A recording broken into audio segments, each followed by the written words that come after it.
there's a lot of really fun stuff you can do when you really start to digest in your mind the interaction effects between media channels, right? Yes. And search is as much a metric as it is a media channel, right? It ends up being both. You can see the result of other advertising and marketing expenditures, even earned media. You can sort of see it manifest itself Right. in search, and then take advantage of that. So Right. But the transition that's still happening, Kevin, is that what you know, you and I have known for a very long time has not really permeated until very recently to the full sort of, zeitgeist, right? I mean, but what's great is that there's excellent work being done in a bunch of different circles out of Europe and the US around how search is such a great predictive leading indicator of all of these other things that you're trying to do. So these folks, Les Binet and Mark Riston out of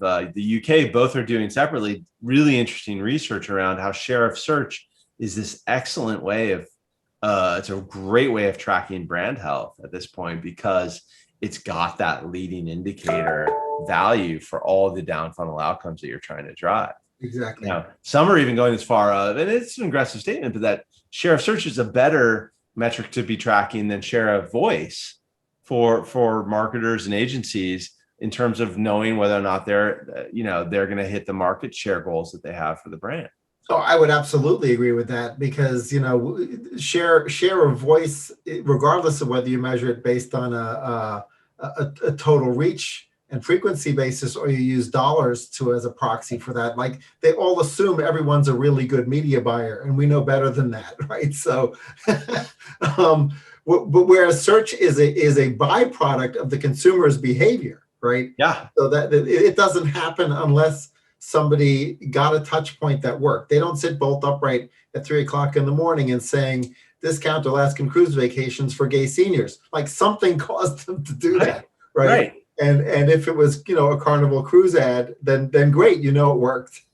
Right. And, people say, well, what about all the search that might be happening because of some controversy with the brand, or what about search that's happening because people are curious about the music in the ad?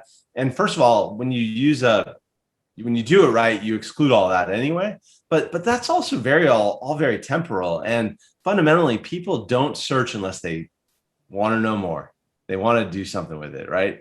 There's a lot of problems in behavioral, in attitudinal research that behavioral just fixes, because people are really bad at predicting their own future behavior. We've got all sorts of biases and things that are going on in our head when we try to describe what we're going to do in the future. But we are lazy or efficient creatures, however you want to describe it. And we're not going to lift a finger unless we're motivated.